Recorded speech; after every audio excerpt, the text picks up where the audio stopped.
اس صورت مبارکہ میں حضرت موسیٰ علیہ السلام کا قصہ ذکر فرمایا ہے۔ یاد رکھیں کہ قرآن مقدس میں سب سے زیادہ ذکر جو ہے سیدنا آدم علیہ السلام،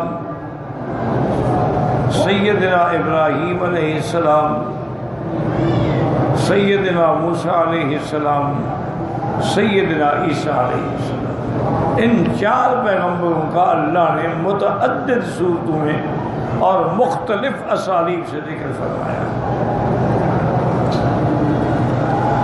اس کی وجہ یہ ہے کہ آدم علیہ السلام تو ابو البشر ہیں، انہی سے ہی انسانیت کی ابتدا ہے، اور وہ سب سے پہلے انسان ہیں جن کو اللہ نے اپنے ہاتھوں سے بنایا ہے، اور سب سے پہلے انسان ہے اللہ نے جس کو مسجود الملائکہ بنایا، اس لیے ان کا ذکر بار بار آیا ہے تاکہ ہر مخلوق کو یہ پتہ لگے کہ ہم اولاد آدم ہیں، اور آدم کو اللہ نے پیدا فرمایا۔ سیدنا ابراہیم علیہ السلام کا ذکر بھی بار بار آیا ہے قرآن میں۔ اس کی وجہ یہ ہے کہ حضور علی ملت ابراہیم ہے، اور اللہ کا کعبہ بھی بنا ابراہیم ہے، اور مشاعر حج کے جتنے احکام ہیں وہ بھی تقریباً سنت ابراہیم ہے۔ اس لیے سیدنا ابراہیم کا ذکر بھی بار بار آیا، اور موسیٰ علیہ السلام کا ذکر بھی بار بار آیا، چونکہ موسیٰ اللہ کے نبی بھی ہے، رسول بھی ہے، اور کلیم اللہ بھی ہے، یعنی جن سے اللہ نے بغیر واسطے کے کلام فرمایا ہے، ورنہ یہ اللہ کا نظام ہے کہ اللہ کسی سے کلام نہیں فرماتے۔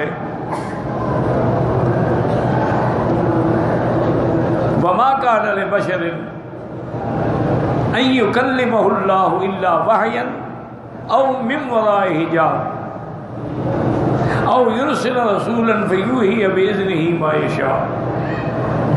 اللہ کسی انسان سے براہ راست بات نہیں فرماتے، یا تو وحی کر دیا جاتا ہے، القاء کر دیا جاتا ہے، الہام کر دیا جاتا ہے، اور یرسل رسولا یا فرشتہ بھیجا جاتا ہے۔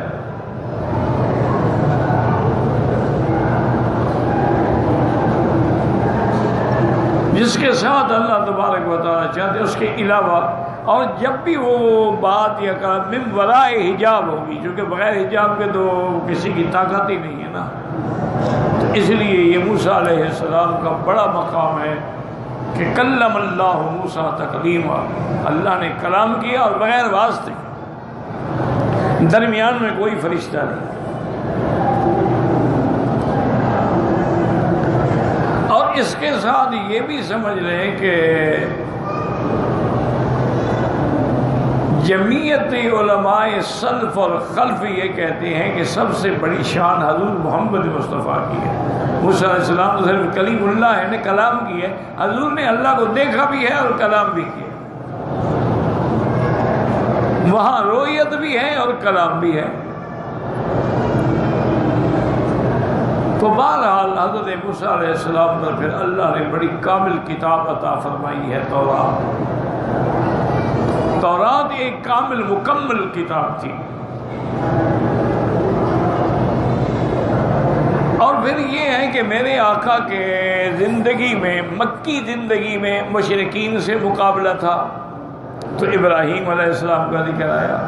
وہ دعویٰ کرتے تھے نا کہ ہم ملت ابراہیم پہ ہیں، جیسے آج کل بھی جو سب سے زیادہ قبروں کے پجاری ہیں وہ دعویٰ کرتے ہیں نہیں ہم تو بڑے پکے موحد اہل سنت والجماعت ہیں۔ بھئی اہل سنت کا معنی حضور کے طریقے پہ چلنے والا، والجماعت کے معنی صحابہ کے ماننے والا۔ تو یہ قبروں پہ سجدہ کرنا نہ سنت ہے نہ صحابہ نے کیا ہے، تم کہتے اہل سنت ہو؟ تم کہاں سے اہل سنت والجماعت بن گئے؟ کم سے کم ضمیر بھی انہیں ملامت نہیں کرتا کہ ہم کیا کہہ رہے ہیں کہ اہل سنت کا معنی حضور کی سنت پہ چلنے والے، والجماعت سے مراد کون سی جماعت ہے؟ اصحاب محمد مصطفیٰ صلی اللہ علیہ وسلم. تو تمہارا تو ہر کام سنت کے بھی خلاف ہے، صحابہ کے بھی خلاف ہے. نہ صحابہ نے کبھی قبروں پہ سجدہ کیا، نہ صحابہ نے کبھی عرس بنایا، نہ صحابہ نے کبھی قوالیاں سنی ہیں، نہ صحابہ نے کبھی دھمال کھیلے ہیں، نہ صحابہ نے کبھی 11ویں شریف کا دودھ تقسیم کیا ہے، نہ صحابہ نے 22 رجب کے کونڈے پکائے ہیں، نہ صحابہ نے 15 شعبان کو حلوہ تقسیم کیا ہے، نہ صحابہ نے 10 محرم کو قبروں پہ آ کے دالیں ڈالی ہیں، نہ صحابہ نے اذان سے پہلے صلاۃ والسلام پڑھے ہیں. تمہارا تو ہر کام سنت کے خلاف ہے. تو تم کیسے دعویٰ کرتے ہو؟ یہ تو وہی ہے کہ نہند نام زنگی را کافور، کہ کوئی زنگی کا نام کافور رکھ دے، اس کا کیا علاج ہے؟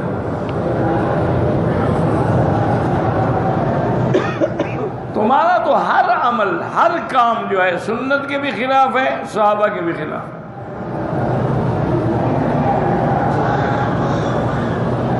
تمہیں تو فخر سے کہنا چاہیے تھا کہ ہم اہل سنت نہیں، ہم اہل بدعت والہوا ہیں.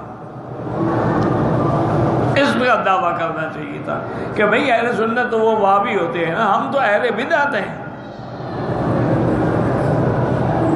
اور اہل الاہوا ہیں کہ ہم اپنے خواہشات کے مطابق دین کو ڈھال لیتے ہیں. تو اس لیے یاد رکھیں کہ مکے والے بھی کہتے تھے، یعنی بت پرستی کرتے ہیں، کعبے میں بت رکھے ہوئے ہیں اور کہتے ہیں کہ ہم ملت ابراہیم پہ ہیں. جیسے یہ کہتے ہیں ہم اہل سنت ہیں. بھئی ابراہیم علیہ السلام نے بت توڑے تھے کہ رکھے تھے؟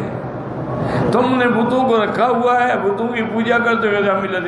اس لیے اللہ نے قرآن میں تردید کی، ما کان ابراہیم یہودیا ولا نصرانیا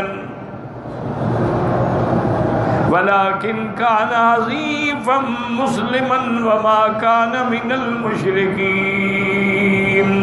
اللہ نے فرمایا خبردار، نہ تو ابراہیم دین یہودی پہ تھے، نہ دین نصارہ پہ تھے، اور نہ مشرکین سے ان کا تعلق ہے. اللہ نے تردید کی. اس لیے حضور بار بار کو چیلنج کرتے تھے کہ تم اگر ملت ابراہیمی پہ ہو تو بتوں کو توڑو، ان کو نکالو اللہ کے گھر سے. تو اس لیے ابراہیم علیہ السلام کا ذکر بھی بار بار ہے. اور پھر چونکہ اللہ نے حج فرض کیا ہے اور حج کے احکام میں ابراہیم علیہ السلام کا ذکر ہے، اس لیے بھی قرآن میں بار بار ہے. اور اسی طرح حضرت عیسیٰ علیہ السلام کا ذکر بھی قرآن میں بڑی تفصیل سے آیا، یعنی اتنی تفصیل سے کسی پیغمبر کا نام نہیں آیا کہ ان کی نانی نے جو منت مانی تھی وہاں سے اللہ نے قرآن میں ذکر کیا ہے. اذ قالت امرأۃ عمران انی نذرت لک ما فی بطنی محررا. پھر اللہ نے ان کو بیٹی دی مریم، اس کا بھی ذکر قرآن میں ہے. پھر بی بی مریم کی کفالت حضرت زکریا علیہ السلام وکفلھا زکریا، حضرت زکریا نے کفالت کی، اس کا ذکر بھی قرآن میں ہے. پھر بی بی مریم جوان ہو گئی، جب آپ کے ایام کے دن آئے تو آپ علیحدہ بیٹھی تھی، اور ویسے بھی وہ زیادہ تر تنہائی پسند تھی. تو جبریل نے آ کر بی بی مریم سے بات کی، اس کا بھی ذکر قرآن میں ہے. وَاذْكُرْ فِي الْكِتَابِ مَرْيَمَ إِذِ انتَبَذَتْ مِنْ أَهْلِهَا مَكَانًا شَرْقِيًّا. پھر عیسیٰ علیہ السلام پیدا ہوئے اور انہوں نے اپنے مہد میں یعنی جھولے میں بات کی، اس کا ذکر بھی قرآن میں ہے. تو اس لیے بڑی تفصیل سے ذکر. اس کی ایک وجہ یہ بھی ہے کہ عیسیٰ علیہ السلام جو ہے انہ لعلم للساعہ، وہ قیامت کی علامت ہے. علامات قیامت میں جہاں اور نشانیاں ہیں کہ دجال ظاہر ہوگا، یاجوج ماجوج نکلیں گے، وہاں یہ بھی بڑی علامت ہے کہ عیسیٰ علیہ السلام نازل ہوں گے. تو اس لیے ان کا ذکر بھی بار بار قرآن میں آیا. تو اس لیے اس کی ایک وجہ یہ تھی کہ مشرکین مکے میں تھے تو ابراہیم علیہ السلام کا ذکر آیا، اب یہودی اور نصرانی مدینے میں تھے تو اللہ نے عیسیٰ اور موسیٰ علیہ السلام کا ذکر فرمایا تاکہ یہودیوں کا رد ہو سکے، نصارہ کا رد ہو سکے کہ تم تو جھوٹ بولتے ہیں، جتنا ہم جانتے ہیں تم تو نہیں جانتے۔ ایسی فرمایا وَلَقَدْ أَرْسَلْنَا مُوسَىٰ بِآيَاتِنَا، ہم نے موسیٰ علیہ السلام کو اپنی نشانیاں دے کے بھیجی۔ بعض علماء کہتے ہیں آیاتنا سے مراد تورات کی آیات ہیں، اور بعض علماء کہتے ہیں کہ نہیں، اللہ نے جو آپ کو 9 نشانیاں دی تھی، معجزے دیے تھے، 9 آیات بینات، اللہ نے آپ کو ید بیضا دیا تھا، اللہ نے آپ کو عصا دیا تھا، اور پھر اللہ نے آپ کی قوم پہ ابتلا میں ارسلنا علیہم الطوفان والجراد والقمل والضفادع والدم آیات مفصلات وکانوا قوما مجرمین، یہ 9 آیات۔ وَلَقَدْ أَرْسَلْنَا مُوسَىٰ بِآيَاتِنَا نخرج قومك من الظلمات إلى النور، کیوں دی تھی نشانیاں؟ تاکہ اپنی قوم کو ظلمات کے اندھیروں سے نکالیں، شرک و بدعت کے اندھیروں سے نکالیں، نور ایمان کی طرف۔ وَذَكِّرْهُمْ بِأَيَّامِ اللَّهِ، اور ان کو نصیحت کریں اور وہ دن یاد دلائیں کہ کیسے قوم فرعون پہ عذاب آیا، کیسے قوم لوط پہ عذاب آیا، کیسے قوم عاد پہ عذاب آیا، کیسے قوم سمود پہ عذاب آیا۔ اگر تم بھی تکذیب کرو گے تو پھر تمہارا انجام بھی یہی ہوگا۔ ان فی ذلک لآیات لکل صبار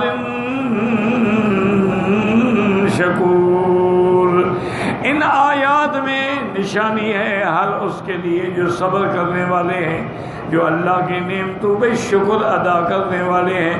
یاد رکھو کہ صبر کا معنی قرآن میں کئی مقام پہ لفظ آیا نا، صبر، وصبر ان اللہ مع الصابرین،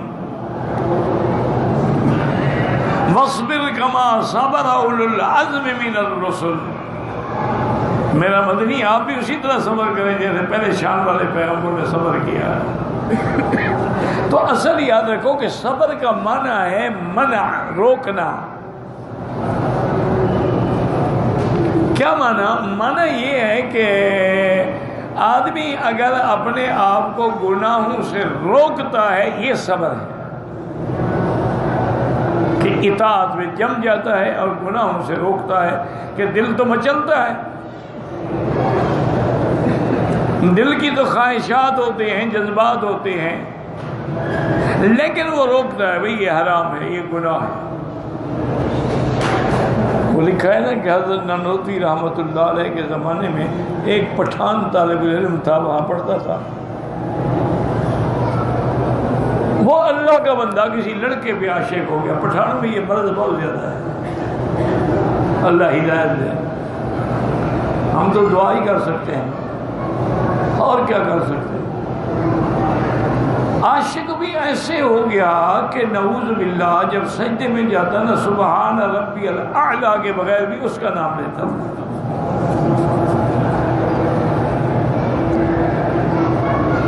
اب وہ ایک دن بیٹھا روتا رہا کہ یا اللہ، میں کیسی محبت ہے یہ، میرا تو دین بھی گیا، ایمان بھی گیا، نماز بھی گئی،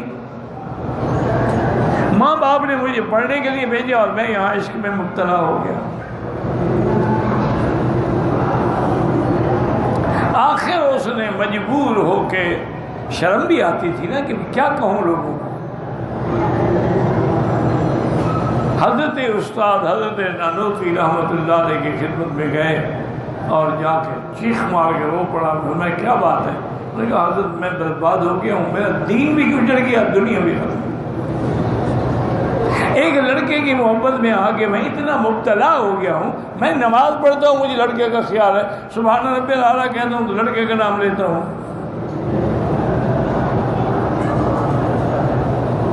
آپ نے فرمایا اچھا میرے بھائی، ایسے کرنا کہ صبح کی نماز کے بعد جب میں مسجد سے اپنے حجرے کی طرف جاؤں، چھتے والی مسجد کہلاتی تھی، وہاں حضرت نماز پڑھتے تھے، تم میرے پیچھے پیچھے چلے آنا، لیکن شرط یہ ہے کہ کسی سے بات نہیں کرنی، اور پھر جب میرے کمرے میں آگے بیٹھ جاؤ پھر بھی بات نہیں کرنی جب تک میں نہ کہوں، خاموش رہنا۔ صبح کی نماز پڑھی، حضرت استاد چلے، وہ بھی ان کے پیچھے پیچھے چل پڑا۔ حضرت کمرے میں آگے بیٹھے، حکم تھا کہ بات تو کرنی نہیں، اب چپ کر کے بیٹھا ہوا۔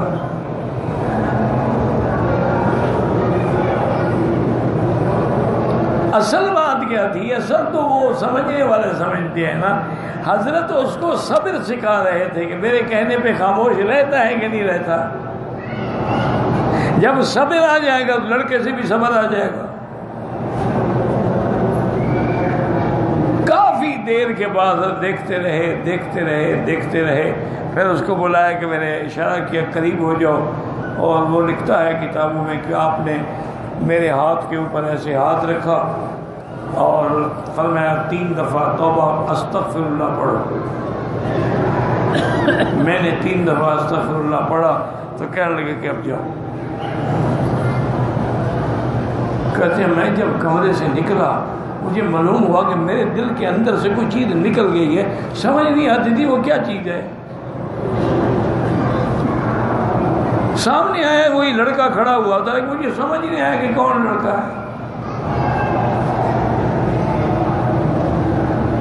نہ یہ سمجھ آیا کہ میں اس کی محبت میں مبتلا تھا اور حضرت کی دعا سے اللہ نے مجھے نجات دی، یہ خیال ہی نہ آئے۔ انہوں نے فرمایا کہ اس کے بعد الحمدللہ ثم الحمدللہ میں نے اپنا علم بھی مکمل کیا اور کتابیں بھی مکمل کی، اور اللہ نے مجھے پھر اس فتنہ سے بھی بچا دیا۔ تو صبر کا معنی ہے گناہوں سے رکنا، اس لیے علماء اس کی تعریف کرتے ہیں الصبر علی الطاعت، نیک کام پہ جمے رہنا، یہ بھی صبر ہے کہ سردی ہے گرمی نہیں نماز پڑھنی ہے، تھکا ہوا ہوں دور سے آیا ہوں کچھ بھائی نہیں پہلے نماز۔ تو اللہ کی فرما برداری پہ جمع رہنا یہ صبر ہے۔ الصبر عن المعصیت، گناہوں سے بچا رہنا یہ بھی صبر ہے۔ اور اگر کوئی غم آ جائے مصیبت آ جائے اس وقت بھی صبر کرنا، انا للہ و انا الیہ راجعون، یہ بھی صبر ہے۔ اللہ نے یہاں قرآن میں فرمایا کہ میری آیات کو وہی سمجھتے ہیں جو صبر کرنے والے ہیں، اور میری آیات وہی سمجھتے ہیں جو میری نعمتوں کا شکر کرنے والے ہیں۔ جو نہ شکرے ہیں، جو اللہ تبارک و تعالیٰ کی نعمتوں کا شکر ہی نہیں کرتے ہیں تو ان کو کیا ملے گا۔ اس لیے اللہ پاک نے فرمایا وَلَقَدْ أَرْسَلْنَا مُوسَىٰ بِآيَاتِنَا لِيُخْرِجَ قَوْمَكَ مِنَ الظُّلُمَاتِ إِلَى النُّورِ وَيُذَكِّرَهُم بِأَيَّامِ اللَّهِ إِنَّ فِي ذَلِكَ لَآيَاتٍ لِكُلِّ صَبَّارٍ شَكُورٍ وَأَنزَلْنَا عَلَيْكَ الْكِتَابَ لِتُخْرِجَ النَّاسَ كُلِّهِمْ، میرا مدنی آپ پر جو ہم نے قرآن اتارا ہے آپ تو ساری دنیا کو شرک کے اندھیروں سے نکالیں۔ تدعوهم إلى الخروج من الظلمات إلى النور كذلك أرسلنا موسى عليه السلام إلى بني إسرائيل بآياتنا قال مجاهد هي 9 الآيات أن اخرج قومك أي أمرناه قائلين له، اللہ نے حکم دیا کہ اپنی قوم کو نکالو شرک کے اندھیروں سے۔ اخرج قومک من الظلمات ای ادعوہم الی الخیر، ان کو خیر کی دعوت دو، توحید کی دعوت دو، دین کی دعوت دو۔ کیوں؟ لیخرجوا من ظلمات ما كانوا فیہ من الجہل والضلال الی نور الہدی وبصیرۃ الایمان، تاکہ وہ جہالت کے اندھیروں سے، گمراہی کے اندھیروں سے نکلیں اور ہدایت کے نور میں آئیں اور ایمان کی بصیرت حاصل ہو۔ وذکرہم بایام اللہ، اور اللہ کی نعمتیں ان کو یاد کراؤ۔ بِآیاتِهِ وَنِعَمِهِ عَلَيْهِمْ فِي إِخْرَاجِهِ إِيَّاهُمْ مِنْ أَسْرِ فِرْعَوْنَ وَقَهْرِهِ وَظُلْمِهِ وَغَشْمِهِ، کہ اللہ نے کیسے تمہیں فرعون کی قید سے نجات دلائی، اس کے ظلم سے بچایا۔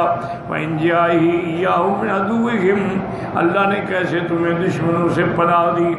وفلکی لہم البحر، اللہ نے کیسے تمہارے لیے دریا میں راستے بنا دیے، وتذلیلہ ایاہم الغمام، اور اللہ نے میدان تیہ میں تمہارے سائے کے لیے بادل پھیلا دیے، وانزالہ علیہم المن والسلویٰ، اور اللہ نے تمہارے کھانے کے لیے آسمانوں سے من و سلویٰ اتارا، الی غیر ذلک من النعم، تو نعمتوں کے یاد کرنے کا مقصد یہ ہوتا ہے کہ آدمی اللہ کا شکر کرے، اللہ کی طرف رجوع کرے۔ فرماتے قال ذلك مجاہد وقتادہ وغیر واحد وقد ورد فيه الحديث المرفوع الذي رواه عبد الله بن الامام احمد بن حنبل في مسند ابيه حيث قال حدثني يحيى بن محمد ابن عبد الله مولى بني هاشم حدثنا محمد بن عبان الجوفي عن ابي اسحاق عن سعيد بن جبير عن ابن عباس عن ابي بن كعب رضي الله تعالى عن النبي صلى الله عليه وسلم ذكرهم بأيام الله، اے بنعم اللہ، اللہ کی نعمتیں یاد دلاؤ۔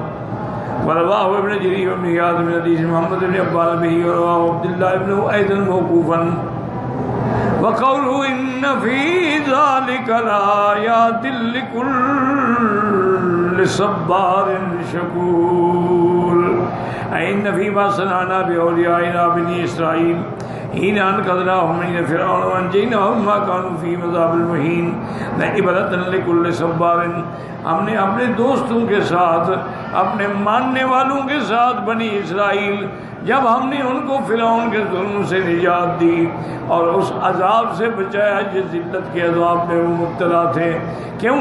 لعبرتن، اس میں عبرت ہے، لکل صبار، ہر صبر کرنے والے کے لیے، اے فی الضراء، جو مصیبت میں صبر کرتا ہے، شکورن فی السراء، اور خوشی کے موقع میں اللہ کا شکر کرتا ہے، کما قال قتادہ نعم العبد عبد اذا ابتلي الصبر واذا اوتي شکر، حضرت قتادہ فرماتی ہیں کہ کیا اللہ کے بندے ایمان والے ہیں، اگر امتحان میں آ جائیں تو صبر کرتے ہیں، اور اگر اللہ ان کو نعمتیں دے تو شکر کرتے ہیں۔ وقد جاء فی صحیح رسول اللہ صلی اللہ علیہ وسلم انہ قال ان عمل المؤمن كله عجب، میرے مدنی پاک کی حدیث مبارک ہے، آپ نے فرمایا کہ مومن کی شان ہر حال میں نرالی ہے، لا یقضی اللہ له قضاء الا کان خیر له، اللہ کا ہر فیصلہ اس کے لیے خیر ہوتی ہے، ان اصابت الضراء صبر فکان خیر له، اگر اس کو تکلیف پہنچے تو صبر کرتا ہے تو صبر میں خیریت ہے، وان اصابت السراء شکر فکان خیر له، اور اگر اس کو نعمت ملے، خوشی ملے، شکر کرتا ہے تو شکر میں، تو مومن کا تو ہر حال جو ہے وہ خیریت ہی خیریت ہے۔ حضرت بھائی عزیز بستامی رحمۃ اللہ علیہ نے لکھا ہے کہ ایک نوجوان آیا ہمارے پاس سمرقند و بخارا سے، بڑے لوگ پیدا ہوئے ہیں، بلخ، بخارا، سمرقند، تاشقند، ازبکستان، تاجکستان، یہ ماورا نہر، بڑے لوگ پیدا، بڑے بڑے محدثین، بڑے بڑے مجتہدین۔ اچھا خدا کی شان دیکھو، امام بخاری بھی بخارا سے میں ہیں، لیکن وہاں مسلک ابو حنیفہ کا چلتا ہے، بخاری میں ایک بھی ابو حنیفہ کے خلاف نہیں، اور حنفی بھی بڑے سخت ہیں، جیسے پٹھان بڑے سخت حنفی ہوتے ہیں، یہ بخاری بھی بڑے شدید حنفی، چھوٹی سی بات بھی فقہ حنفی کے خلاف برداشت نہیں کر سکتے۔ تو فرماتے ہیں کہ ایک نوجوان آیا ہمارے لنگر میں،